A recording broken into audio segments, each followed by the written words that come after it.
Rafael Mendoza descobriu no início de sua carreira médica que a medicina legítima na Cidade do México era reservada para aqueles com conexões, dinheiro e o sobrenome certo. Ele não tinha nada disso.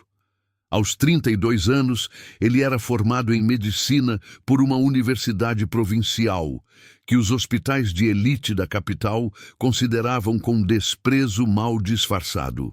Após 3 anos de rejeições por parte de todas as instituições de renome, ele se viu praticando medicina nas sombras, em lugares onde nunca se faziam perguntas e nunca se exigia documentação oficial. Sua clínica ocupava os fundos de um prédio comercial em Tepito, um dos bairros mais famosos da Cidade do México. A entrada era por uma loja de tecidos de propriedade de um homem que não fazia perguntas, desde que Rafael pagasse o aluguel mensal em dia.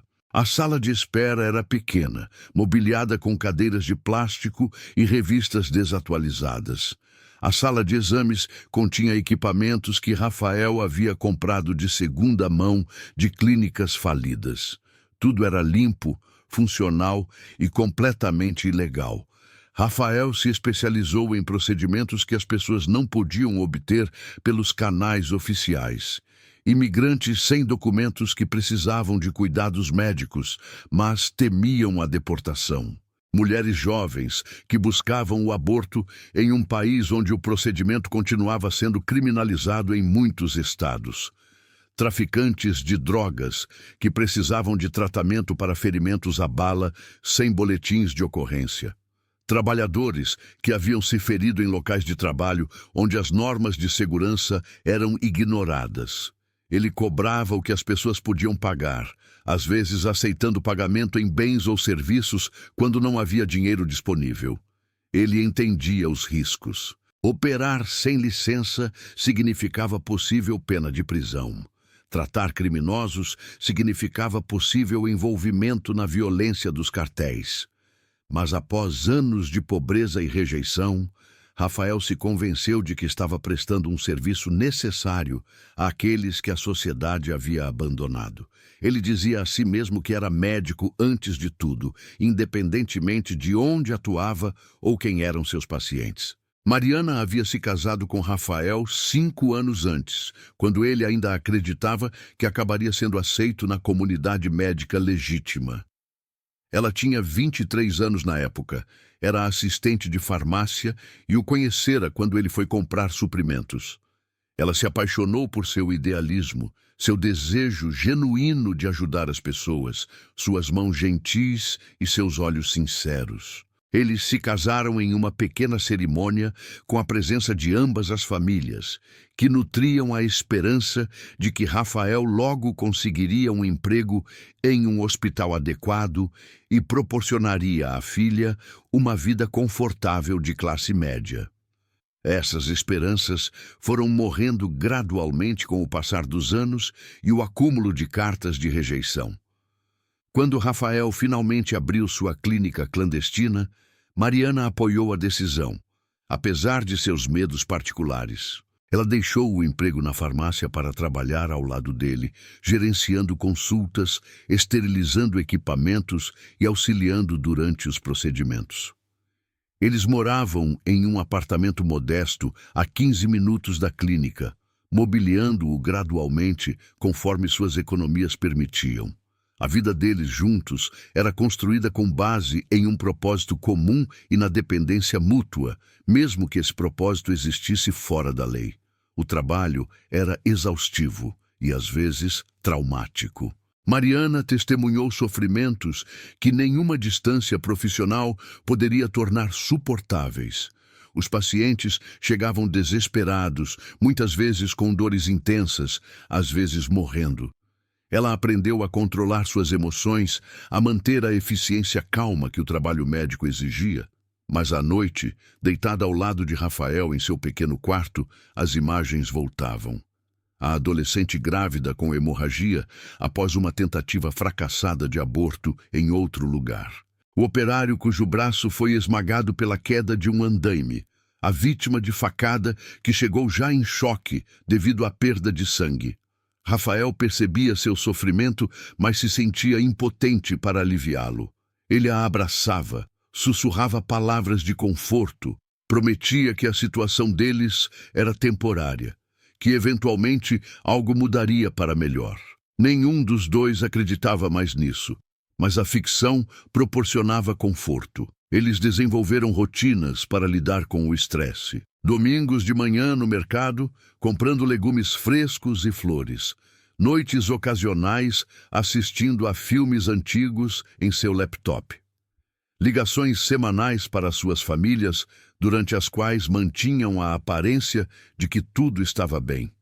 O mundo médico clandestino operava de acordo com seus próprios códigos e hierarquias. Rafael pertencia a uma rede informal de profissionais não licenciados que às vezes encaminhavam pacientes uns aos outros quando habilidades especializadas eram necessárias. Havia Manuel, que lidava com tratamentos dentários, Teresa, que se concentrava em ginecologia e obstetrícia, Jorge, que lidava principalmente com casos de trauma.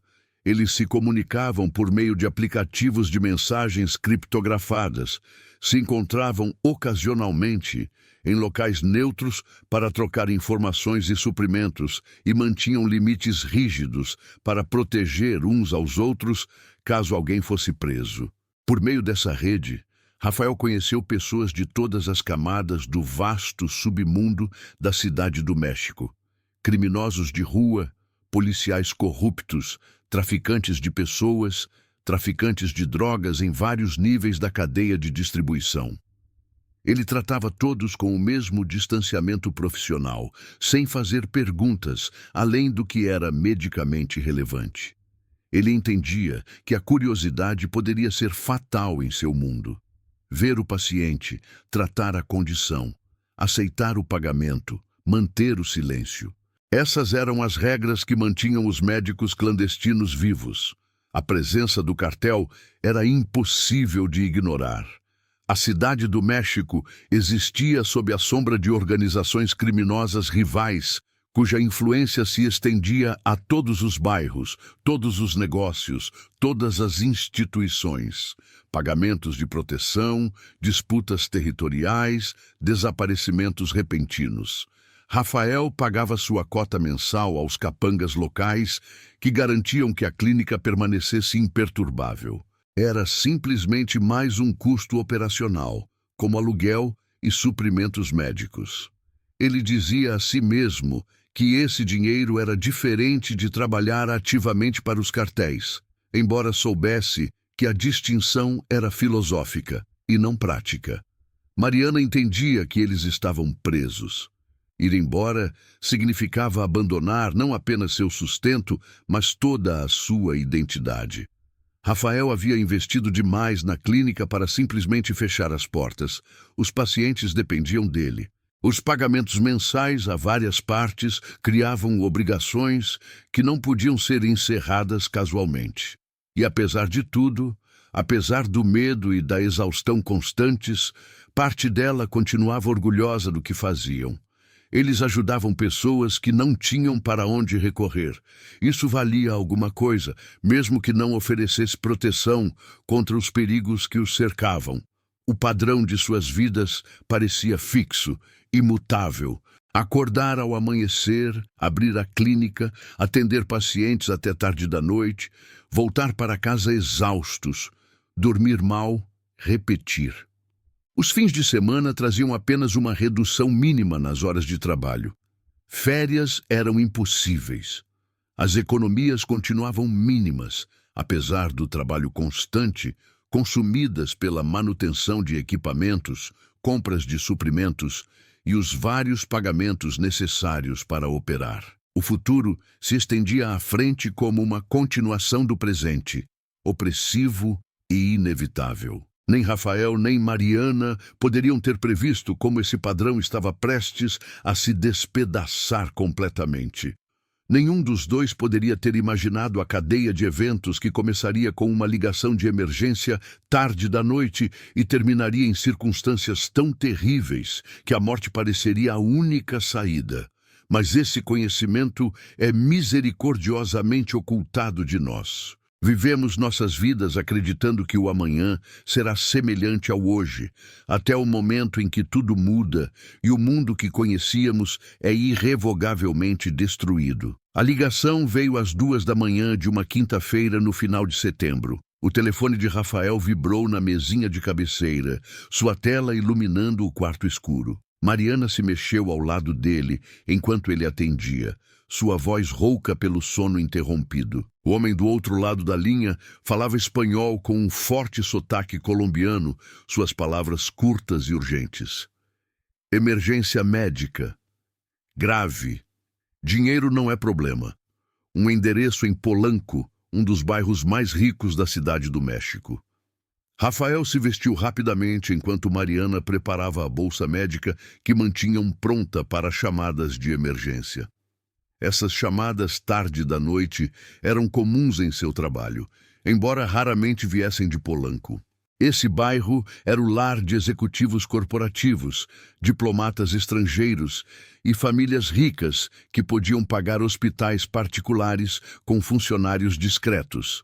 Alguém ligando de lá para um médico clandestino sugeria circunstâncias que tornavam impossível o atendimento médico convencional.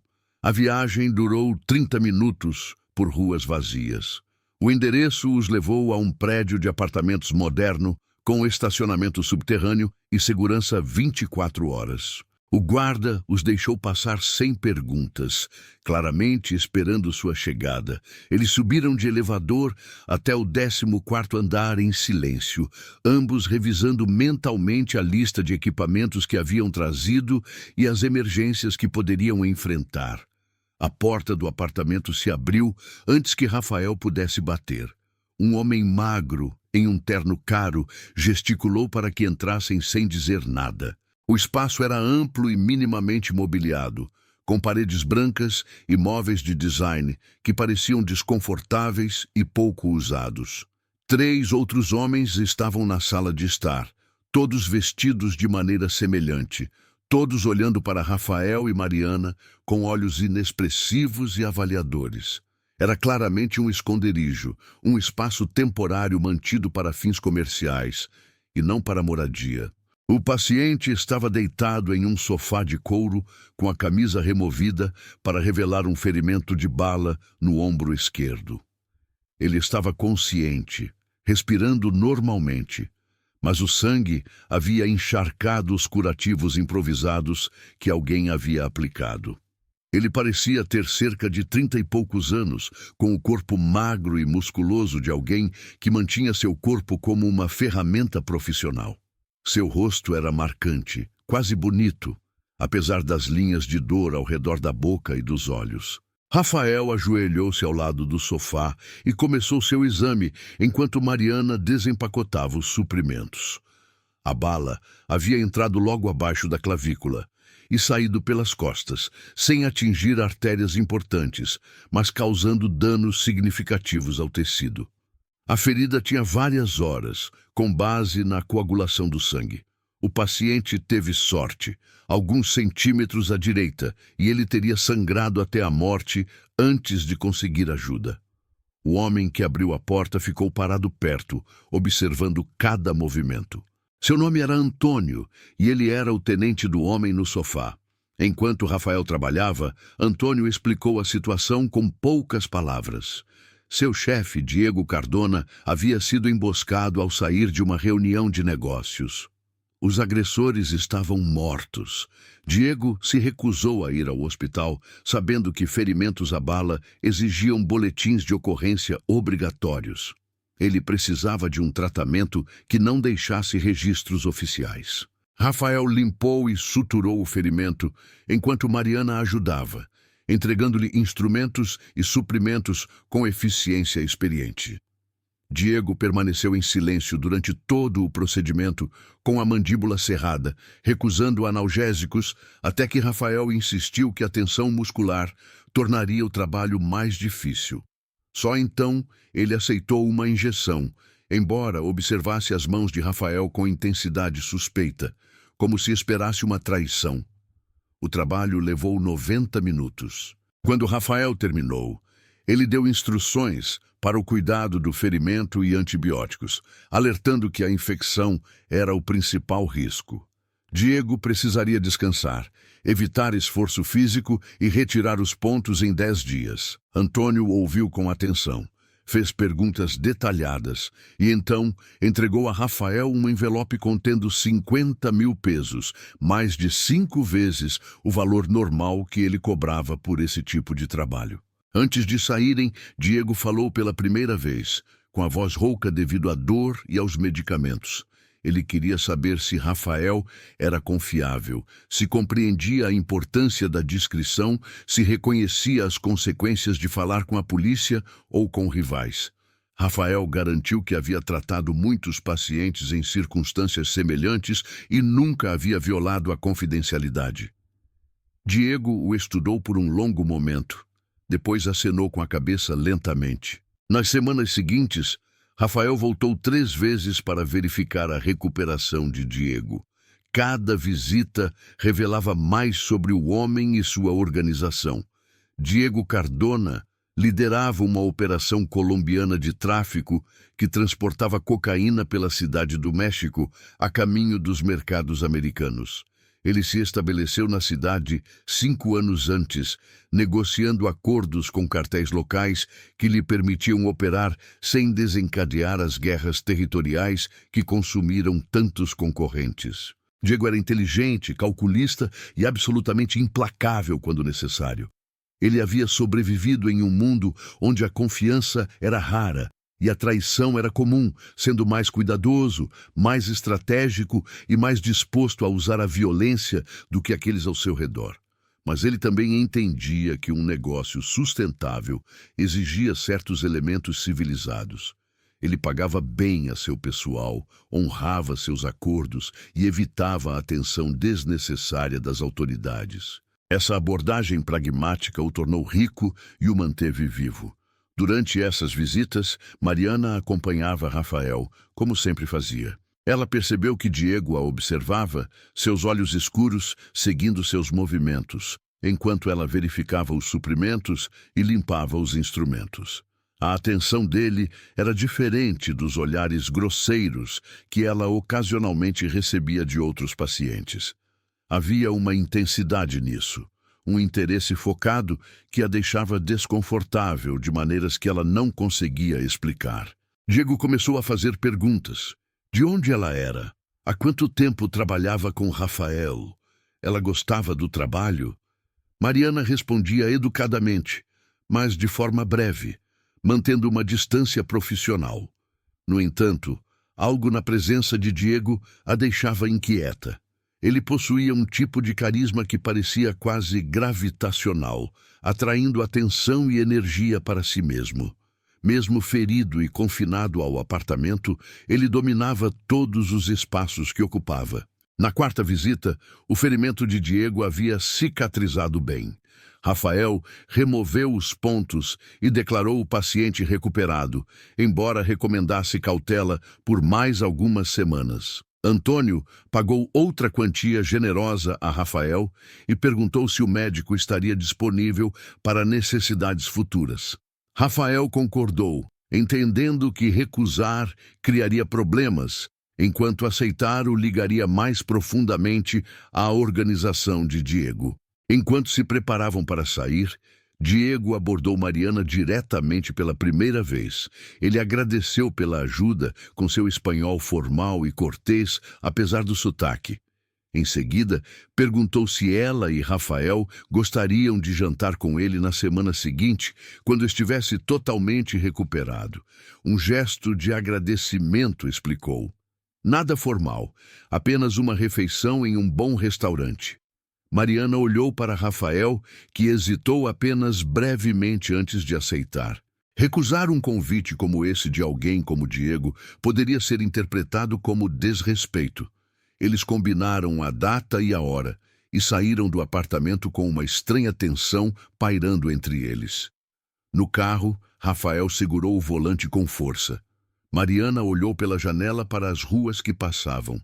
Nenhum dos dois falou sobre o que sentiam, a sensação de que haviam cruzado um limiar invisível e agora estavam caminhando em direção a algo que não podiam prever nem impedir. O restaurante escolhido por Diego ficava no bairro da Condesa, discreto e caro, o tipo de lugar onde a privacidade era garantida e as reservas precisavam ser feitas com semanas de antecedência. Rafael e Mariana chegaram exatamente na hora marcada, ambos vestidos com suas melhores roupas, sentindo-se imediatamente deslocados entre a clientela rica. Diego esperava em uma mesa de canto com o ombro totalmente curado, vestindo um terno sob medida que provavelmente custava mais do que o aluguel mensal deles. Ele os cumprimentou calorosamente, apertando a mão de Rafael e beijando a bochecha de Mariana.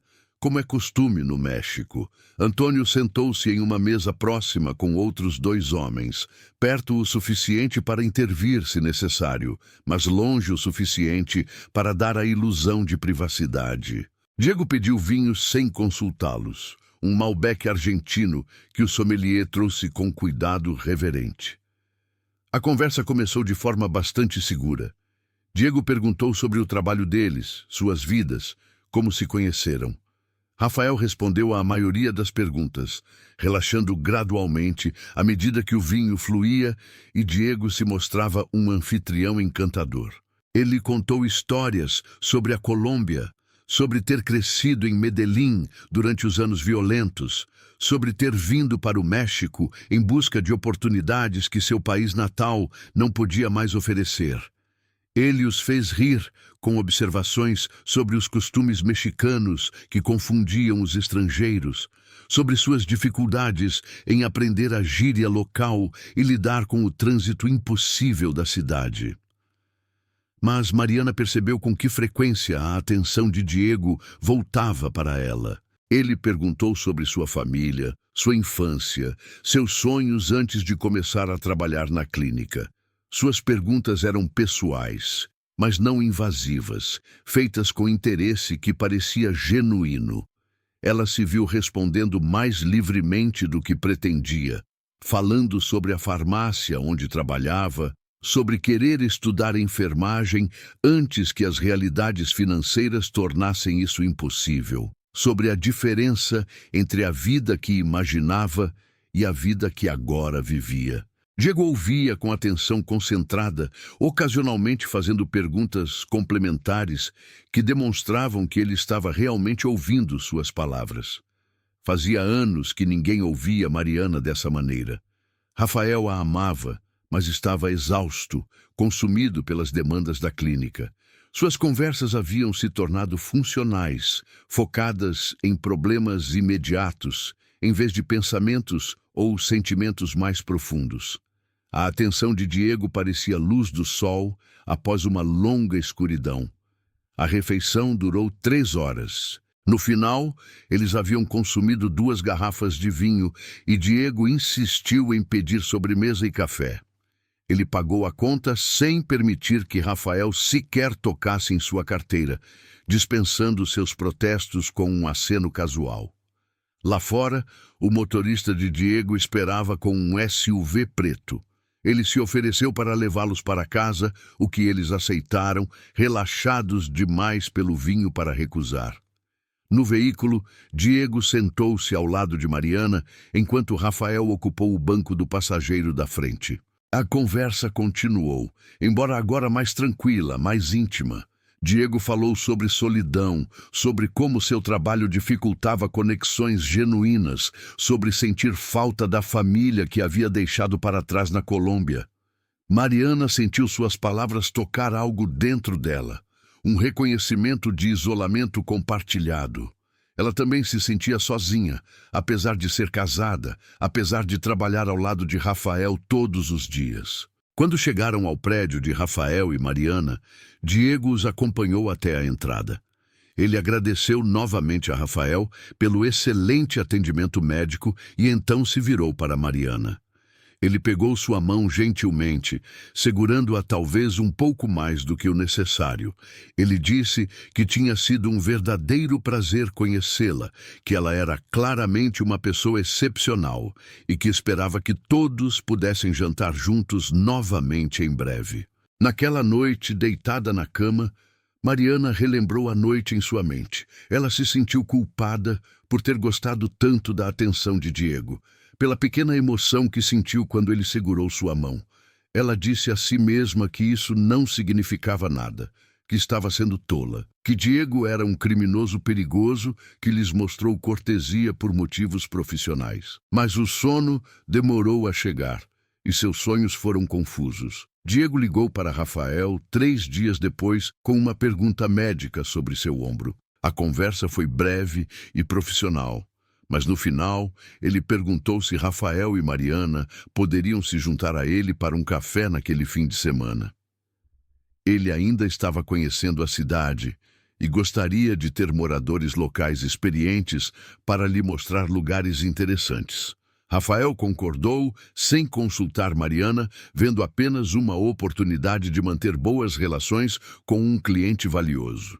O encontro para o café levou a outro jantar, que levou a um convite para uma exposição em uma galeria de arte privada, que levou a uma tarde de domingo no Parque Chapultepec. Cada encontro parecia bastante inocente à primeira vista. Diego era sempre gentil, sempre incluía Rafael nas conversas, sempre se comportava com perfeita correção. Mas o padrão era inconfundível para quem observasse com atenção. Diego estava cortejando-os, ou mais especificamente, estava cortejando Mariana enquanto mantinha a participação voluntária de Rafael. Mariana entendia o que estava acontecendo, mas se sentia impotente para impedir. Os presentes de Diego começaram a chegar à clínica. Flores para a sala de espera. Uma nova autoclave para substituir o equipamento de esterilização antigo. Um envelope com dinheiro apresentado como pagamento por serviços de consultoria que nunca foram realmente prestados. Cada presente vinha com um cartão endereçado a ambos, mantendo a ficção de que se tratava de simples generosidade para com amigos. Rafael aceitou tudo com gratidão, vendo apenas a gentileza de Diego e não reconhecendo a estratégia mais profunda. Ou talvez ele a reconhecesse, mas optasse por ignorar as implicações, seduzido pelo dinheiro e pela atenção de alguém tão poderoso. Sua situação financeira havia melhorado drasticamente desde que conheceram Diego. O estresse que definia seu casamento há anos finalmente estava diminuindo. Rafael dormia melhor, sorria mais, falava sobre possibilidades futuras que antes pareciam impossíveis. Mas Mariana sentia a armadilha se fechando ao redor deles. Ela percebeu como Diego criava momentos a sós com ela, breves conversas quando Rafael estava distraído ou se afastava. Nada de inadequado acontecia durante esses momentos, mas a intimidade emocional estava crescendo. Diego falava com ela sobre coisas que nunca mencionava na presença de Rafael. Seus medos em relação ao trabalho, sua solidão, apesar de estar cercado de pessoas, sua sensação de que estava vivendo uma vida que não havia escolhido, mas da qual não conseguia escapar. Essas confissões criaram um vínculo perigoso. Mariana se pegava pensando em Diego em momentos inusitados, imaginando o que ele estava fazendo, se ele pensava nela. Ela se sentia atraída por algo que sabia ser destrutivo, como ver sua própria mão se aproximar de uma chama sem conseguir se afastar. A situação a aterrorizava, mas uma parte dela que estava adormecida há anos estava despertando, e esse despertar parecia mais poderoso do que seu medo. 2 meses após aquele primeiro jantar, Diego os convidou para passar um fim de semana em sua casa de praia em Tulum. Rafael aceitou imediatamente, animado com a perspectiva de férias que eles nunca teriam condições de pagar. Mariana queria recusar, mas não conseguia explicar o motivo sem revelar pensamentos e sentimentos que não estava pronta para reconhecer. Então, ela concordou, e eles dirigiram para o sul, em direção à costa caribenha, rumo a 3 dias que alterariam permanentemente a trajetória de suas vidas. A casa de praia não era uma casa, mas um complexo, espalhado por uma propriedade privilegiada à beira-mar, com vários edifícios, uma piscina infinita e acesso à praia privada. A equipe mantinha os jardins e preparava as refeições, aparecendo e desaparecendo como fantasmas. Antônio e sua equipe de segurança ocupavam uma estrutura separada, visível, mas mantendo distância. Rafael e Mariana receberam uma suíte de hóspedes com janelas do chão ao teto, com vista para as águas azul turquesa. O primeiro dia passou em um luxo preguiçoso. Eles nadaram no mar quente do Caribe, comeram ceviche fresco preparado pelo chefe de Diego e beberam cerveja gelada à sombra das palmeiras. Rafael parecia transformado, rindo livremente, sua tensão perpétua finalmente liberada. Ele não parava de agradecer a Diego pelo convite, por sua generosidade, por tratá-los como verdadeiros amigos, em vez de funcionários. Diego aceitou a gratidão com graça casual, desempenhando o papel de anfitrião magnânimo. Naquela noite, após o jantar e bastante vinho, Rafael reclamou de dor de cabeça. Diego imediatamente ofereceu um remédio de sua extensa farmácia pessoal. Em 30 minutos, Rafael anunciou que precisava se deitar, desculpando-se por não ser uma boa companhia. Mariana começou a segui-lo até o quarto, mas Diego sugeriu que ela ficasse, aproveitasse a brisa do mar e tomasse outra bebida. Rafael acenou para ela, insistindo que não desperdiçasse a bela noite cuidando dele. Então Mariana permaneceu no terraço com Diego, ouvindo as ondas quebrando na praia abaixo. Eles se sentaram em cadeiras confortáveis, na escuridão total, exceto pelas lanternas espalhadas e pelo caminho prateado da lua sobre a água. Diego serviu mezcal caro e eles beberam em silêncio por vários minutos antes que ele falasse. Ele disse que vinha lutando contra seus sentimentos há semanas, mas não podia mais fingir. Ele se sentia atraído por ela de uma forma que transcendia a simples atração. Ela representava algo que ele havia perdido ou talvez nunca tivesse possuído. Uma espécie de autenticidade e bondade que seu mundo havia tirado dele. Estar perto dela o fazia se sentir quase humano novamente, quase capaz de emoções normais, além do cálculo e da sobrevivência. O coração de Mariana batia forte contra as costelas. Ela tentou desviar o assunto, mencionar Rafael, restaurar os limites apropriados. Mas Diego gentilmente a interrompeu. Ele sabia que ela também sentia algo. Ele tinha visto isso nos olhos dela, na maneira como ela respondia à sua atenção. Ele não estava imaginando essa conexão. E Rafael, ele sugeriu cuidadosamente. Era um bom homem, mas talvez não fosse o homem certo. Talvez ela tivesse se contentado com segurança em vez de paixão, com companhia em vez de verdadeira compreensão. As palavras a atingiram profundamente porque continham uma verdade incômoda. Mariana havia se casado com Rafael em parte por amor, mas também por considerações práticas, pela pressão da família, pelas opções limitadas como uma jovem mulher em sua posição social. Ela havia se convencido de que a paixão era superestimada, que uma parceria estável era mais importante, mas a atenção de Diego havia despertado algo que ela havia deliberadamente suprimido, uma ânsia por intensidade que ela fingia não sentir. Diego ajoelhou-se ao lado da cadeira dela e segurou suas mãos nas suas. Ele não estava pedindo que ela deixasse Rafael, disse ele. Ele entendia as complicações, as impossibilidades. Mas eles não poderiam ter algo para eles mesmos apenas por um tempo, antes que a realidade os alcançasse novamente? Ela não poderia se permitir essa única experiência de ser verdadeiramente desejada, verdadeiramente vista, verdadeiramente valorizada? Mariana sabia que deveria recusar, deveria se levantar e ir embora, deveria acordar Rafael e insistir para que fossem embora imediatamente. Mas o mezcal, o luar e as semanas de tensão acumulada se combinaram em uma espécie de paralisia. Quando Diego se inclinou para beijá-la, ela não se afastou. Quando ele sugeriu que fossem até a praia, ela o seguiu. Quando chegaram à areia e ele a puxou para perto, ela se rendeu. Eles passaram 2 horas naquela praia, enquanto Rafael dormia na casa de hóspedes. Depois, Mariana se sentiu vazia, chocada com suas próprias ações, incapaz de processar o que havia acontecido. Diego a acompanhou de volta, com o braço em volta de sua cintura, sussurrando palavras de conforto. Isso não mudava nada, ele insistiu. Rafael nunca precisaria saber. Eles poderiam ser cuidadosos, discretos. Ela não deveria se torturar com culpa. O resto do fim de semana passou em uma dissociação surreal. Mariana passou as horas mecanicamente, sorrindo quando esperado, respondendo à conversa, enquanto gritava internamente. Rafael não percebeu nada, ainda relaxado e feliz, já planejando quando eles poderiam voltar.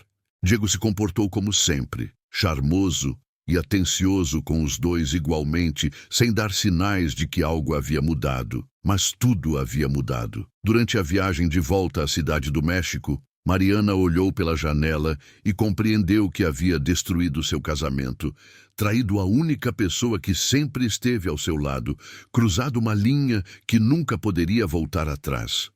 A culpa era esmagadora, fisicamente dolorosa em seu peito e estômago. Ela queria confessar imediatamente, implorar o perdão de Rafael, de alguma forma desfazer o que havia feito. No entanto, ela permaneceu em silêncio.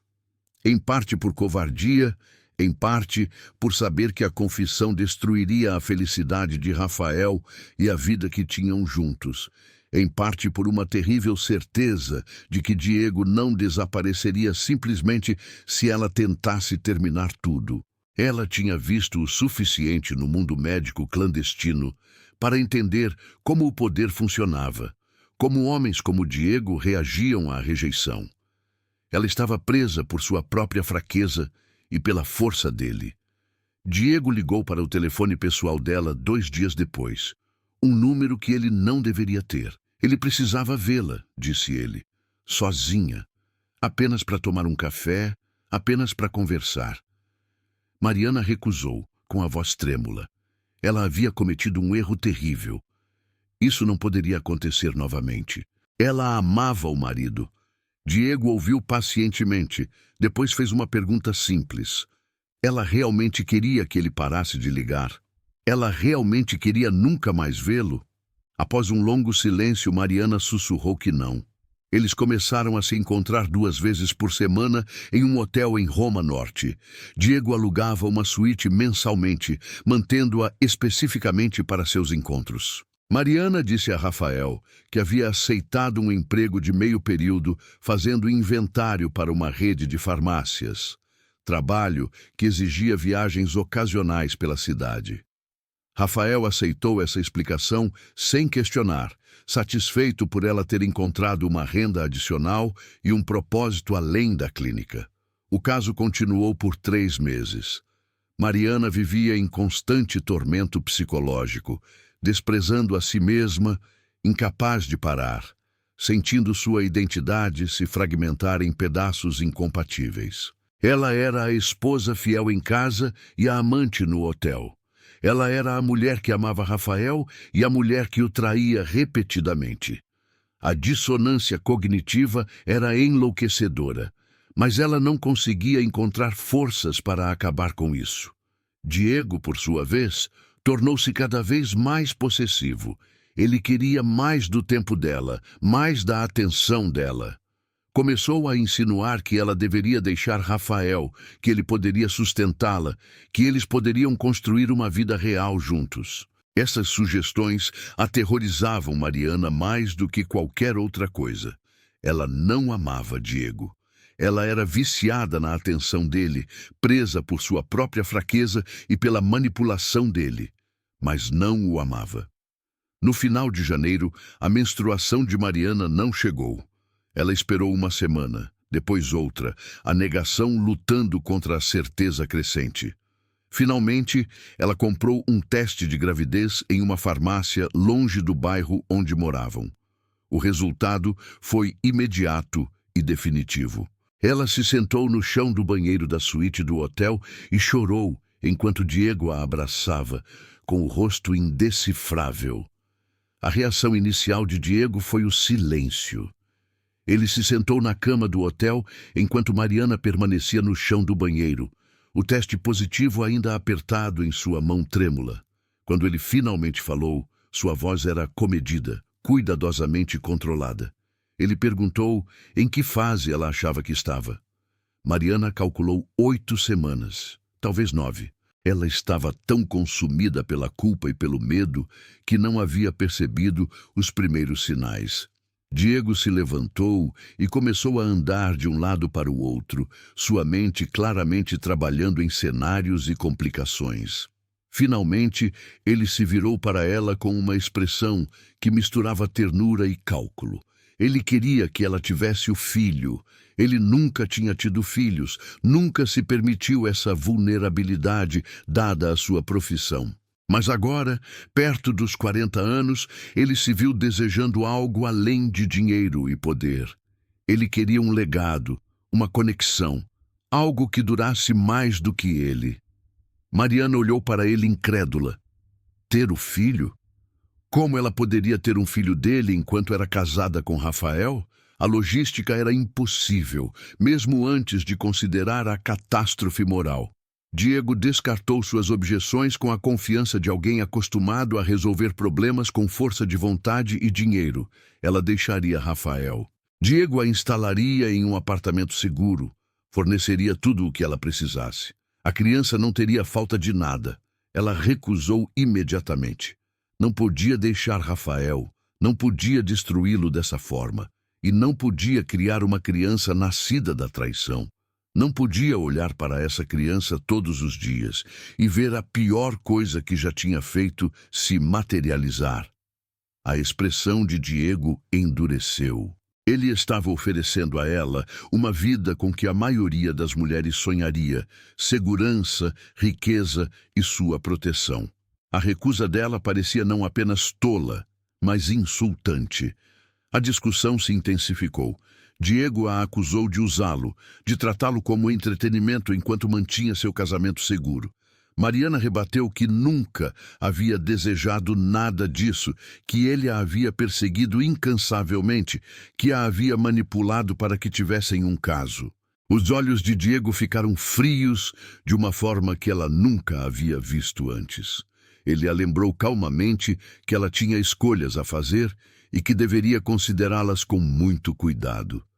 Então, ele saiu do quarto de hotel, deixando-a sozinha com o teste positivo e o pânico crescente.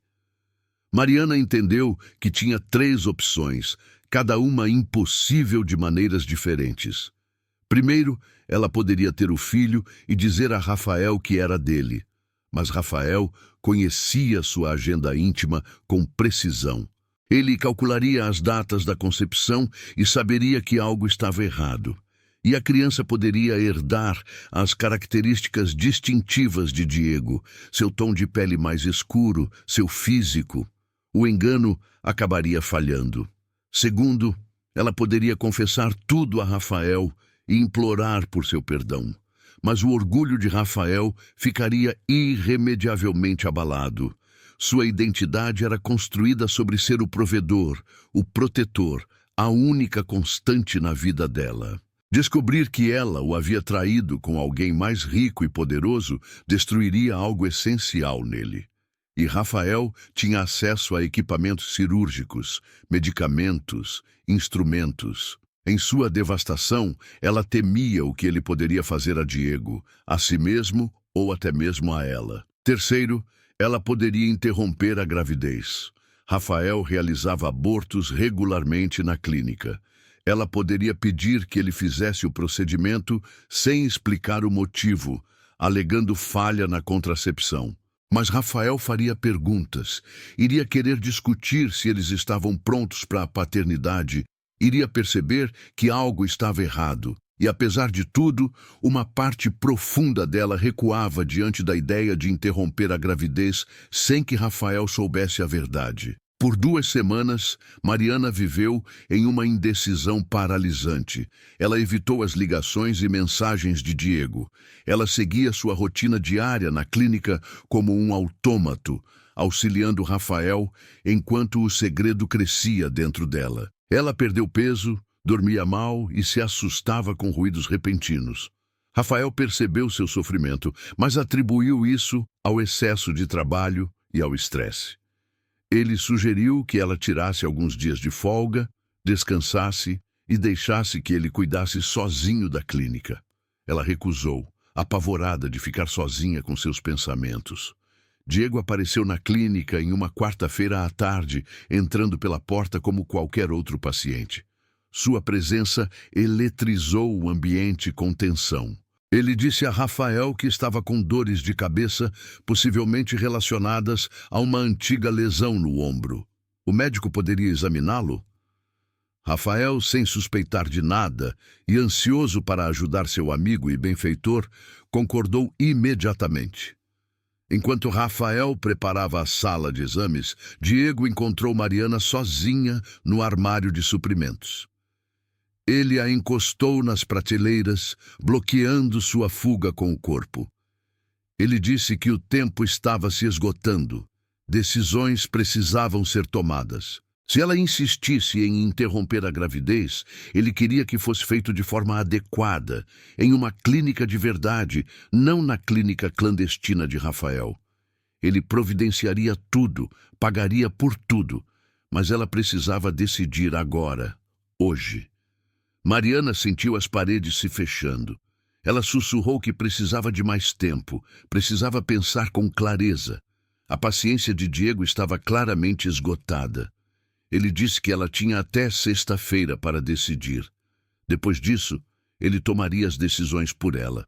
A ameaça implícita pairava no ar entre eles. Então, Rafael ligou da sala de exames, perguntando por que estava demorando tanto, e Diego recuou, colocando sua máscara agradável no lugar. Naquela noite, Mariana tomou sua decisão. Ela pediria a Rafael para realizar um aborto. Alegaria que a gravidez era dele, mas que ela não estava pronta para ser mãe, dada a vida instável que levavam. Ela suportaria a decepção e as perguntas dele. Aceitaria os sentimentos feridos dele por causa de sua decisão unilateral. Mas ela acabaria com esse pesadelo e tentaria reconstruir alguma versão de sua vida. Ela esperou até que estivessem em casa, até depois do jantar, até que estivessem sentados juntos em seu sofá gasto. Então ela disse a ele que estava grávida. O rosto de Rafael se transformou em alegria antes que ela pudesse continuar. Ele a puxou para seus braços, rindo, já falando sobre nomes e como eles iriam se virar, sobre encontrar um apartamento maior, sobre como isso mudava tudo para melhor. O discurso cuidadosamente preparado por Mariana se dissolveu. Ela não podia destruir a felicidade dele, não podia tirar esse momento dele. Então, ela sorriu e acenou com a cabeça. E deixou que ele acreditasse que a criança era dele. Deixou que ele sonhasse com o futuro deles, enquanto por dentro ela se desintegrava em pó. Rafael imediatamente começou a planejar. Eles precisariam de cuidados pré-natais adequados, o que significava encontrar um obstetra discreto que não fizesse muitas perguntas sobre por que a esposa de um médico clandestino não estava usando os serviços médicos oficiais. Ele reduziria a carga de trabalho dela na clínica, protegendo-a do estresse e da exposição a produtos químicos perigosos. Ele se tornou carinhoso e solícito de uma forma que não era há anos, com foco total no bem-estar dela e da criança que ele acreditava terem criado juntos. As mentiras se acumulavam diariamente. Mariana deixou Rafael acompanhá-la às consultas com um obstetra que Diego havia secretamente marcado e pago. Ela deixou Rafael ouvir os batimentos cardíacos e ver o ultrassom. Ela deixou que ele colocasse a mão em sua barriga crescente e sentisse os primeiros movimentos. Cada momento de alegria dele era uma facada em seu coração. Ela estava presa em um pesadelo de sua própria criação, incapaz de escapar sem destruir tudo e todos ao seu redor. Diego, entretanto, não desistiu. Ele ligava, mandava mensagens, aparecia inesperadamente. Ele dizia que a criança era dele, independentemente do que Rafael acreditasse, que o sangue acabaria revelando a verdade, que ela estava apenas adiando o inevitável acerto de contas. Sua obsessão cresceu à medida que a gravidez avançava. Ele começou a falar em levar a criança após o nascimento, criá-la ele mesmo, dar-lhe seu nome e proteção. Essas ameaças levaram Mariana a ataques de pânico que ela precisava esconder de Rafael. No 7º mês, Mariana entendeu que não havia um final feliz para essa história. Todos os futuros possíveis levavam à catástrofe. E ela começou a considerar uma quarta opção, tão terrível que mal conseguia admitir o pensamento.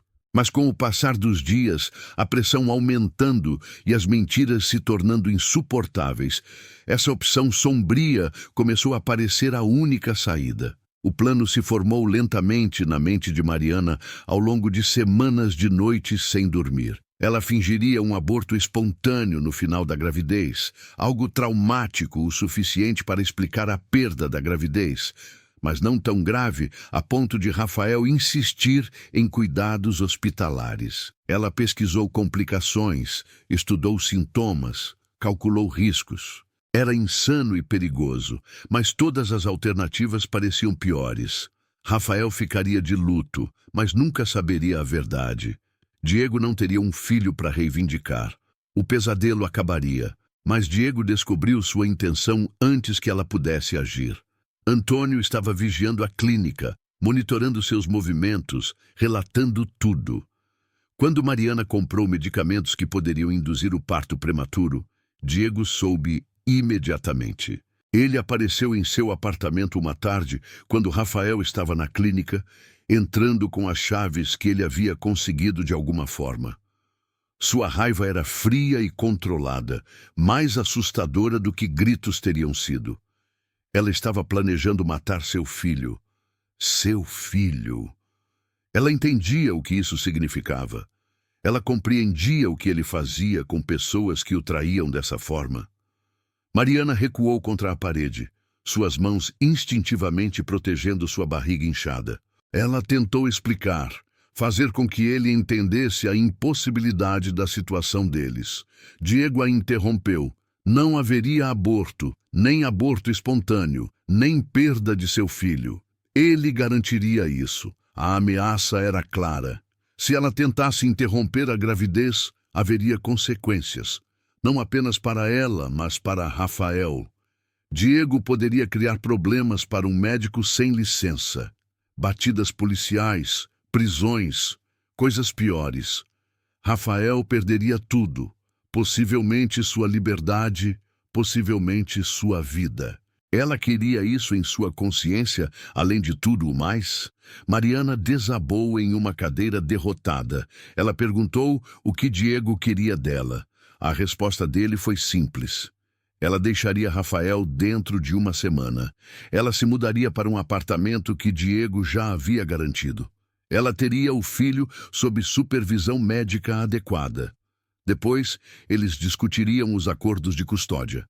Se ela cooperasse, Rafael seria deixado em paz para continuar sua prática.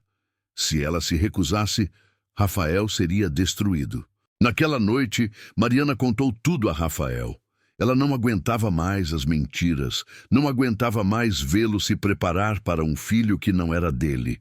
Não aguentava mais o peso de sua traição. Ela confessou o caso.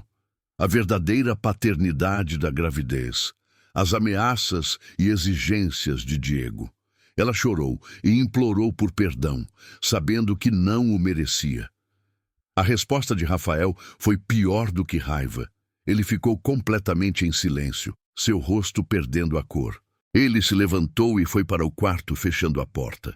Mariana não ouviu nada de dentro, nenhum som de raiva ou tristeza, apenas um silêncio terrível. Ela ficou sentada no sofá por horas, esperando, até que finalmente caiu em um sono exausto. Ela acordou ao amanhecer e encontrou Rafael na cozinha, calmo e composto. Ele tinha feito café e preparado o café da manhã. Ele disse para ela comer, para manter as forças. Ela precisava cuidar de si mesma e do bebê. Sua voz era monótona, sem emoção, como se estivesse discutindo um caso médico de rotina, em vez da destruição de seu casamento. Rafael havia feito seu próprio plano durante a noite. Ele não deixaria Diego levar Mariana ou a criança. Ele não deixaria sua esposa ir embora com um criminoso, e ele não se permitiria continuar vivendo com essa humilhação. Havia apenas uma solução que resolvia todos os problemas simultaneamente. Ele explicou seu raciocínio com distanciamento clínico. Ele realizaria uma cesariana na clínica naquela noite. O bebê nasceria prematuro, mas viável, com 34 semanas. Durante o procedimento, surgiriam complicações. Uma hemorragia que não poderia ser controlada. Mariana não sobreviveria. A criança iria para Diego, que a aceitaria como sua, e Rafael garantiria que sua própria morte parecesse um suicídio motivado pela dor logo em seguida. Mariana olhou para ele horrorizada. Ele estava propondo um assassinato seguido de suicídio, discutindo isso calmamente enquanto tomavam café. Ela recusou categoricamente. Ela iria embora com Diego, aceitaria quaisquer consequências, mas não permitiria que Rafael fizesse isso. Rafael sorriu tristemente. Ela havia entendido mal. Não era um pedido de permissão. Era simplesmente uma informação sobre o que iria acontecer. Ele já havia providenciado tudo. A clínica estava preparada. Ele havia ligado para Diego, dizendo que havia preocupações com a gravidez, que uma cesariana imediata era necessária. Diego viria naquela noite com Antônio. Eles testemunhariam o nascimento da criança. Testemunhariam as trágicas complicações que nenhum médico poderia evitar. Mariana tentou correr, fugir do apartamento, mas Rafael havia trancado as portas e pegado seu telefone. Ele era gentil, mas firme, fisicamente mais forte, apesar de sua resistência. Ele lhe deu um sedativo leve, disse para ela descansar, prometeu que tudo acabaria logo e que a dor cessaria para todos. Naquela noite, Rafael levou Mariana à clínica. Ela estava drogada demais para lutar efetivamente, sua mente confusa, seu corpo sem cooperação. Diego e Antônio esperavam lá dentro, ambos tensos com a expectativa. Diego se aproximou de Mariana, sua mão tocando sua barriga uma última vez. Rafael observava com olhos mortos. Rafael preparou a sala cirúrgica com cuidado meticuloso. Ele explicou a Diego que o procedimento era necessário, que a posição do bebê exigia intervenção. Diego, sem saber nada sobre obstetrícia, aceitou a opinião do médico. Ele só queria ver seu filho nascer em segurança. A cirurgia começou. Rafael trabalhou com mãos firmes, fazendo a incisão, acessando o útero, entregando um menino pequeno, mas saudável. Diego chorou quando segurou seu filho, tomado por uma emoção que Mariana nunca tinha visto ele expressar. Antônio ficou de guarda, observando tudo, garantindo que não houvesse engano. Então, Rafael começou a segunda fase. A hemorragia que ele induziu era real, catastrófica, irreversível. Mariana, parcialmente consciente, entendeu o que estava acontecendo. Ela tentou falar para impedi-lo, mas os medicamentos impediram que ela pronunciasse palavras coerentes. Rafael trabalhou rapidamente, com o rosto sereno, fazendo parecer que estava tentando desesperadamente salvá-la, enquanto, na verdade, garantia sua morte. Diego percebeu tarde demais o que estava acontecendo. Ele gritou para Rafael parar, para fazer algo, mas Rafael explicou calmamente que às vezes surgiam complicações que nenhuma intervenção poderia impedir. Mariana morreu em poucos minutos, seu sangue se acumulando na mesa cirúrgica, seus olhos encontrando os de Rafael pela última vez, com uma expressão que continha tanto acusação quanto um terrível alívio. Rafael limpou seus instrumentos metodicamente, enquanto Diego segurava seu filho recém-nascido e chorava sobre o corpo de Mariana. Então Rafael se retirou, entrou em seu pequeno consultório e trancou a porta. O único tiro fez Antônio e Diego correrem, mas já era tarde demais. A polícia encontrou 3 corpos e um bebê vivo. A investigação foi concluída rapidamente. Médico sem licença realiza cirurgia de emergência. Paciente morre devido a complicações. Médico, tomado pela dor e pela culpa, comete suicídio. O bebê foi entregue a Diego Cardona, que registrou o nascimento usando documentos falsificados e reivindicou a criança como sua. Diego deu ao menino o nome de Rafael, em homenagem ao médico que o trouxe ao mundo. Ele criou a criança com uma ternura incomum para um homem de sua profissão, talvez tentando expiar a destruição que havia causado. O menino cresceu sem nunca saber a verdadeira história de seu nascimento, das 3 vidas que haviam terminado para que ele pudesse começar a sua. A clínica em Tepito foi fechada e o prédio acabou sendo alugado para outras empresas. As famílias de Rafael e Mariana receberam seus corpos e os enterraram em cemitérios separados, levando consigo a verdade sobre o que aconteceu. Nos registros oficiais, eles se tornaram estatísticas. Uma clínica ilegal fechada, 2 mortes atribuídas a complicações cirúrgicas e suicídio, uma criança órfã entregue a um parente sobrevivente. Nenhuma justiça foi feita porque nenhum crime pôde ser provado. A verdadeira história permaneceu oculta, conhecida apenas por Diego e Antônio, carregada como um fardo do qual nenhum dos dois jamais conseguiria escapar completamente. Algumas noites, Diego abraçava seu filho adormecido e se lembrava da mulher que havia morrido ao trazê-lo ao mundo, do médico que havia destruído tudo em vez de aceitar a derrota e do preço que 3 pessoas haviam pago por sua obsessão e fraqueza. O fim não veio com revelação ou redenção, mas com silêncio, túmulos e uma criança que nunca saberia a verdade sobre seu terrível começo.